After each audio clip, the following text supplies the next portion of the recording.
It seems like both Republicans and Democrats want action taken on big tech, but for very different reasons. Democrats want more moderation. Republicans are crying free speech. Is Congress a bigger impediment to tech regulation than the tech companies themselves?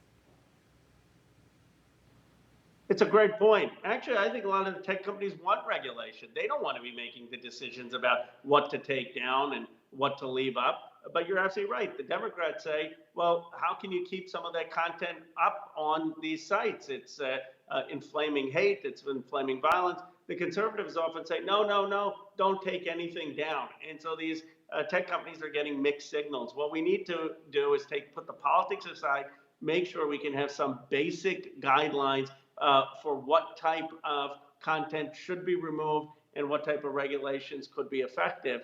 And until we do that, I think you're still going to have the internet be the Wild West, where Jack Dorsey and Mark Zuckerberg get to decide the rules. I don't think that's how we ought to operate. Now, you're also an attorney by background, and I'm so curious how you're watching some of these lawsuits against big tech. The DOJ is suing Google, the FTC suing Facebook, Apple versus Epic, Amazon under fire for how it treats its sellers. From a legal perspective, what are you watching in terms of outcomes and process here?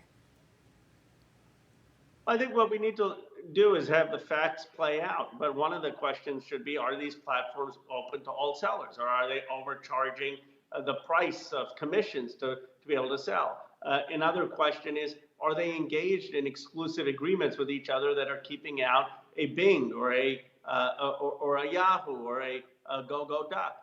One other thing to look at is, have they engaged in acquisitions with the purpose of squelching competition and alternate platforms to arise? My guess is that there are probably antitrust violations in these companies that have to be rectified, and they should rectify them. But that doesn't mean that you take a sledgehammer and just say, let's break up all of tech. It means recognize what they're doing well, regulate them, and then let's move forward with a more competitive marketplace, as we did so well in the case of Microsoft. Do you see reason to break up some of tech? I do. I mean, I would probably unwind Facebook from Instagram and WhatsApp. It seems to me we'd be better off if there were multiple platforms.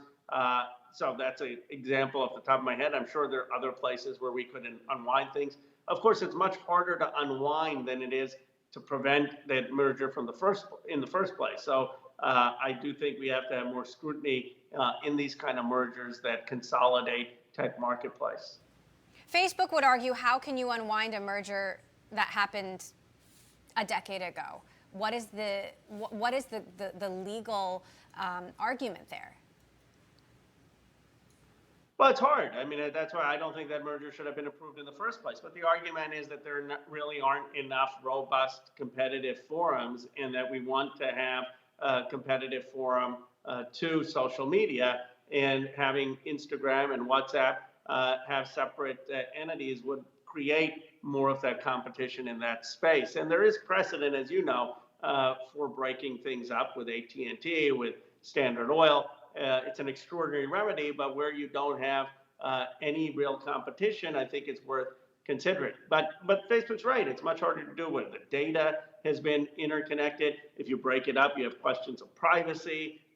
You have a question of what about integrated teams? So the ideal solution is not to have approved those mergers in the first place.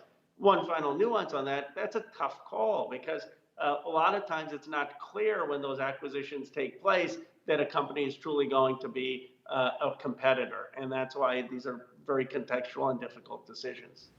Meantime, we now know that the Trump DOJ had requested data from big tech companies on journalists, on lawmakers, and their families. We know also now that the FBI specifically asked Google for data on then White House counsel Don McGahn and his wife. Tech companies are saying this is massive overreach. What's your position on this? Is this the U.S. government abusing its power? Well, it's Donald Trump and the Trump administration abusing their power. Technology is just a tool. The problem was the lack of principles, the lack of law by an administration that thought they could use the federal government to spy on journalists, to spy on some of my colleagues, to spy on ordinary American citizens. And it's scary. And I am glad from reports I've read that the tech companies pushed back as much as they could to law enforcement.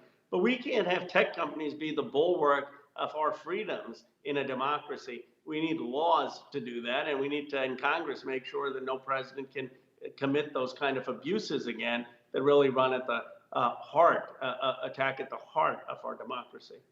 But in these cases, as we understand it, prosecutors obtained legal permission to put gag orders on these companies. The companies couldn't tell their users that they had handed over data on them to the U.S. government. Is that a problem with the Trump administration, or is that a problem with the U.S. legal system?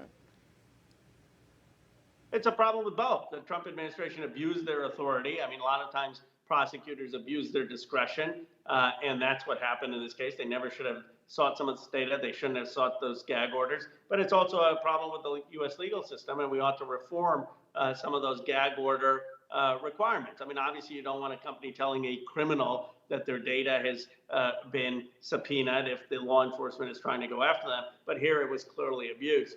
What I will say is that tech companies had very little choice in the matter. I mean, if you're getting a DOJ subpoena and you're complying with that, it's hard to fault the tech company for complying with what the Department of Justice is demanding of them.